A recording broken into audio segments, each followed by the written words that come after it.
Are you addicted to sex or porn, or do you just have a high sex drive? The answer to that has very little to do with how many times a day you do it. Instead, here are 6 questions I want you to ask yourself.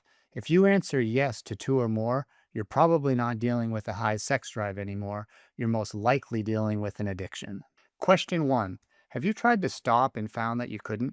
I'm not just talking about having passing thoughts. You looked at yourself in the mirror, told yourself no more porn this week, and you meant it when you said it. Then 2 or 3 days later, you're right back at it. And afterwards, you're sitting there thinking, what the hell just happened?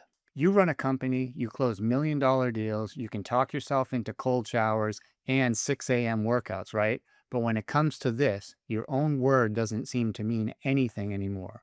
I've worked with over 700 struggling clients with this, and I've seen this same pattern over and over again. I'm Russell, a certified sex addiction therapist and recovery coach. Helping men break free from porn and sex is what I do every single day. I had a client, 47 years old, ran his own business, spent 20 years promising his wife he'd stop. He'd do well for a few weeks, sometimes even a few months, and then he'd be right back at it. Eventually, his wife sat him down. She told him she wasn't sure she wanted to be married anymore. He told me later that he sat alone in his car afterwards, realizing he was about to lose the most important relationship in his life over something he kept telling himself he had under control. Here's how I used to explain it. A guy with a high sex drive can hit the brakes and the car slows down, right? He might not even like it, but it slows. A guy struggling with an addiction can spend 20 years stomping on the brake pedal and the car keeps going on. If you've been hitting that brake pedal and nothing happens, that's a yes for this question. But if you can slow yourself down, even if it's difficult, you're probably dealing with a high sex drive instead. Here's another question. Have you ever noticed how much planning goes into this? Waiting until everybody's asleep, locking doors, listening for footsteps, making sure nobody's home? Here's the question I want you to think about. Is this something you've tried to hide? 5 minutes on your phone in the bathroom stall at work? Then straight back into a meeting like you were just checking your email, locking the bathroom door at home while your wife is 20 feet away making dinner for the kids. If part of you has gotten really good at sneaking, if you've built a routine around not getting caught, that's not just a high sex drive. That's a behavior that's starting to take over. A guy with a high sex drive doesn't need a routine like that. He's not doing math about who's in the house or how long it's been before somebody walks in. He simply wants sex more often with his actual partner at a normal time as normal part of his life. Nobody builds an escape plan around something that's completely under control. Question 3. Has it escalated? Here's what I mean. Whatever you did 5 years ago, does it still do it for you now?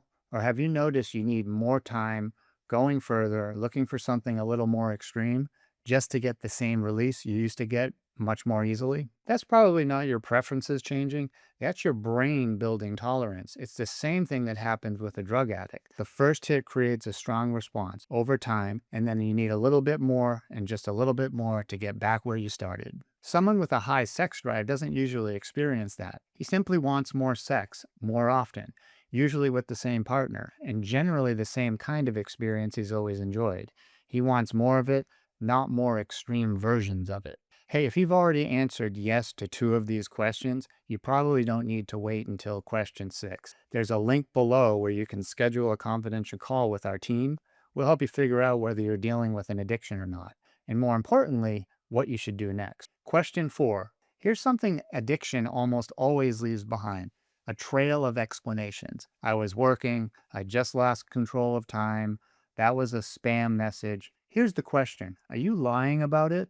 To your wife, to your girlfriend, to your accountability partner, or maybe even to yourself? Deleting your browser history before she gets home, clearing tabs, making sure nothing is left open.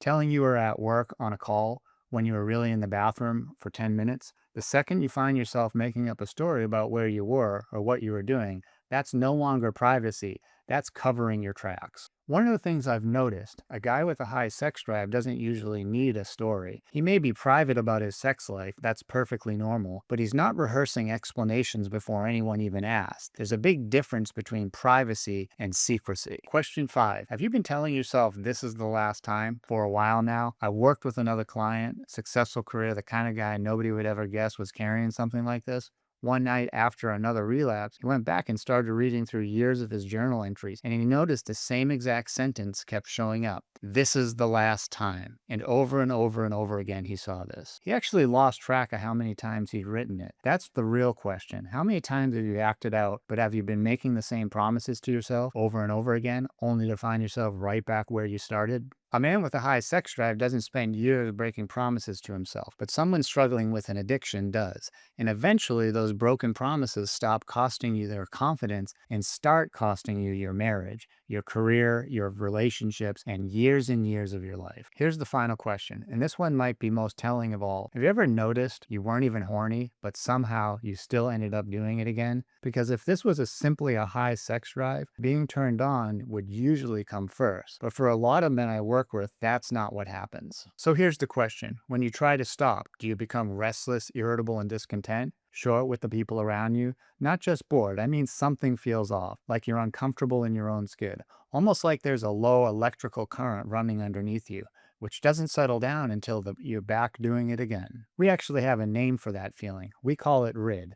Restless, irritable, and discontent. One of the things I spend a lot of time teaching my clients is that this feeling is incredibly important to understand, because once you understand it, a lot of your behavior suddenly starts to make sense. Here's why. Most men think that they're chasing sex, but in reality, they're chasing relief. Porn just happens to be the fastest way to make that uncomfortable feeling go away. That's a very different problem, and it requires a very different solution. This is where a lot of men get confused. They tell themselves, I just really have a high sex drive. But when we slow things down, we often discover they weren't even thinking about sex until they started feeling restless, stressed, lonely, anxious, or even overwhelmed.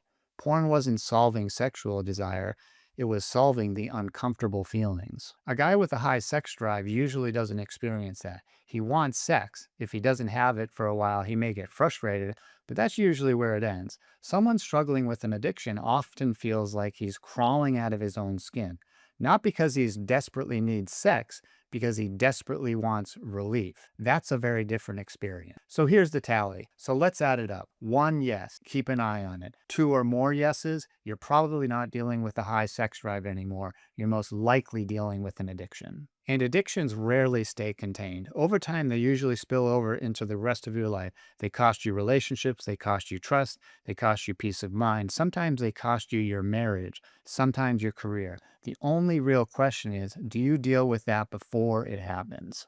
If you got through all 6 questions and honestly didn't see yourself in any of them, that's great. Wanting sex more often than average doesn't make you an addict. It doesn't mean something is wrong with you.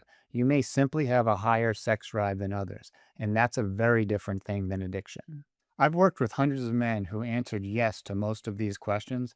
Many of them had no idea what was actually happening until someone finally explained it to them in this way. If that's you, there's a link below to schedule a confidential call with our team.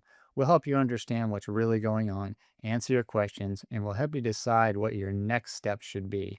If our program is a good fit, we'll walk you through exactly what it looks like to work together. And if it isn't, we'll point you in the right direction. Either way, you'll leave with more clarity than you have right now. And by the way, if one of the biggest questions you're asking yourself is, will my wife ever trust me again? I want you to watch the next video, because rebuilding trust is absolutely possible, but most men go about it in the wrong way. In this video, I'll show you what actually works, so check it out.